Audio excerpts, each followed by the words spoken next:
Hello friends, welcome to the Sangam classes. दोस्तों, सामान्य अध्ययन की इस सीरीज को आगे बढ़ाते हुए आइए शुरुआत करते हैं और हम सब साथ मिलकर कुछ नया सीखते हैं। आइए दोस्तों, पहला क्वेश्चन देखा जाए। महात्मा गांधी द्वारा संचालित पहला किसान आंदोलन कौन सा था? आपका ऑप्शन सी सही है, चंपारण आंदोलन। अगला क्वेश्चन है, महात्मा गांधी ने वर्ष 1916 में साबरमती आश्रम की स्थापना कहाँ की थी? आपका ऑप्शन बी सही है, अहमदाबाद में। गुजरात के अहमदाबाद में महात्मा गांधी ने साबरमती आश्रम की स्थापना की थी। आगे देखते हैं, स्वामी विवेकानंद ने रामकृष्ण मिशन की स्थापना कब की थी?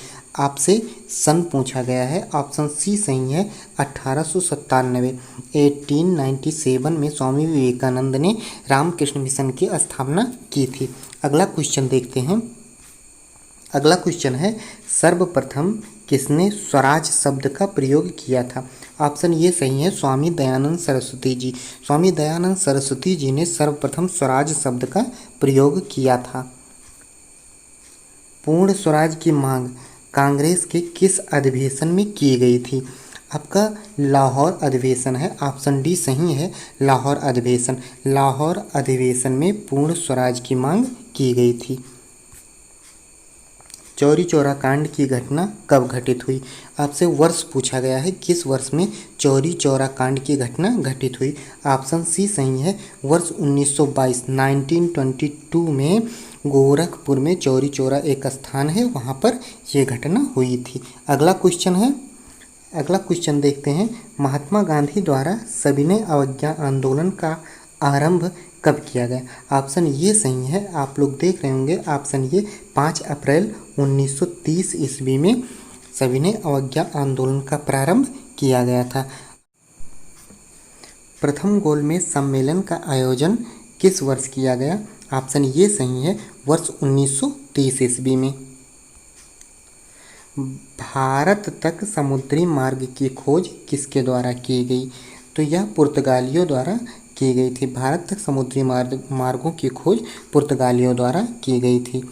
अगला क्वेश्चन है, गीता रहस्य नामक प्रसिद्ध पुस्तक की रचना किसने की? ऑप्शन सी, बाल गंगाधर तिलक ने गीता रहस्य नामक प्रसिद्ध पुस्तक की रचना की थी।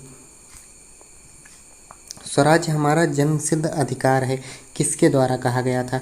तो यह ऑप्शन सी सही है, बाल गंगाधर तिलक द्वारा स्वराज हमारा जन्मसिद्ध अधिकार है यह नारा दिया गया था। हुमायूंनामा किसकी रचना है? हुमायूंनामा गुलबदन बेगम की रचना है। ऑप्शन ये सही है। सूरज कुंड मेला कहाँ आयोजित होता है? Option B, Faridabad. फरीदाबाद में सूरज कुंड मेला आयोजित किया जाता है। नागौर मेला भारत के किस राज्य में आयोजित होता है? यहाँ पे भारत होना चाहिए। नागौर मेला भारत के किस राज्य में आयोजित होता है? आपका ऑप्शन बी सही है, राजस्थान। राजस्थान में नागौर मेला आयोजित होता है। अगला क्वेश्चन देखते हैं, किस शताब्दी में प्रिंटिंग प्रेस की खोज हुई? किस शताब्दी में प्रिंटिंग प्रेस की खोज हुई? ऑप्शन बी सही है, 15वीं शताब्दी में प्रिंटिंग प्रेस की खोज हुई। अगला क्वेश्चन देखते हैं, वर्तमान में भारतीय संविधान में कितनी राज्य भाषाएं वर्णित हैं?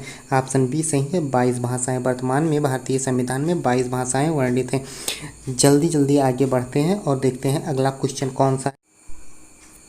निम्नलिखित में से किस राज्य की सीमा राजस्थान से सटा हुआ नहीं है? आपको नहीं पे ध्यान देना होगा। क्या गुजरात राजस्थान से सटा है? बिल्कुल सटा है।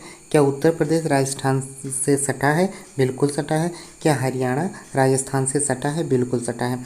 आपका ऑप्शन बचा ये, महाराष्ट्र। महाराष्ट्र जो है वो राजस्थान से सटा हुआ नहीं है। आपसे नहीं पूछा गया है कि कौन सा राज्य है निम्नलिखित में से जो राजस्थान से सटा हुआ नहीं है, तो आपका होगा महाराष्ट्र। अगला क्वेश्चन देखते हैं, निम्न में से कौन सा त्यौहार तमिलनाडु राज्य से संबंधित है? आपका गुरु पर्व तमिलनाडु से संबंधित नहीं है। बिहू असम से और लोहरी ये भी संबंधित नहीं है तमिलनाडु से। आपका ऑप्शन बचा ये पोंगल, पोंगल तमिलनाडु से संबंधित है, ऑप्शन ये सही होगा। अगला क्वेश्चन देखते हैं, निम्नलिखित में से कौन सा अनुच्छेद सुमेलित नहीं है। आपका देखें अनुच्छेद 345 राज्य की भाषा से संबंधित है, बिल्कुल सही है। अनुच्छेद 344 राज्य भाषा पर संसदीय समिति एवं आयोग से संबंधित है, बिल्कुल सही है। अनुच्छेद 343 संघ की राज्य भाषा से संबंधित है, बिल्कुल सही है। आपका ऑप्शन ये जो है अनुच्छेद 351 उच्चतम न्यायालय एवं उच्च न्यायालय के लिए राज्य भाषा, ये बिल्कुल गलत है। आपका 351 जो है अनुच्छेद 351 यह कहता है कि राज्य भाषा हिंदी का विकास व प्रचार इस प्रकार से किया जाए कि वह भारत की सामाजिक संस्कृति के सब तत्वों की अभिव्यक्ति का माध्यम बन सके। इस अनुच्छेद के अनुसार राज्य भाषा का विकास और प्रसार इस ढंग से हो कि देश की सांस्कृतिक व भाषिक समरसता बनी रहे और राज्य भाषा हिंदी सभी घटकों की अभिव्यक्ति का माध्यम बने। अनुच्छेद 351 यह कहता है। अगला क्वेश्चन देखते हैं, विश्व में डाकघरों का सबसे बड़ा जाल किस देश में पाया जाता है। ये आपका भारत है, ऑप्शन सी सही है।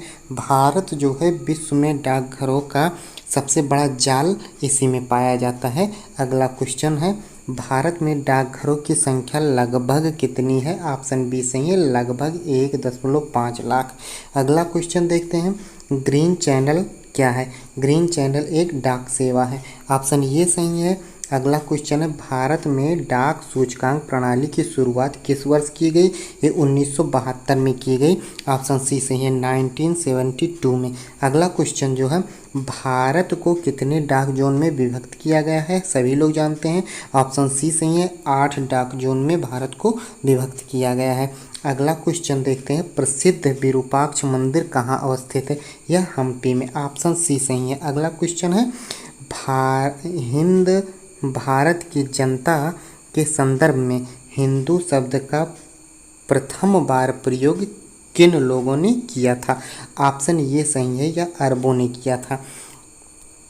अगला क्वेश्चन है, मोहनजोदड़ो कहाँ स्थित है। यह सिंध। अगला क्वेश्चन, महात्मा गांधी ने सत्याग्रह क्रियाविधि सबसे पहले कहाँ प्रस्तुत की। तो यह चंपारण में प्रस्तुत की, ऑप्शन डी सही है। अगला क्वेश्चन है, बैंकिंग क्षेत्र में CBS में सी का पूर्ण रूप क्या है। सी का पूर्ण रूप कोर है। CBS का फुल फॉर्म होता है कोर बैंकिंग सॉल्यूशन। सी से कोर, बी से बैंकिंग, एस से सॉल्यूशन।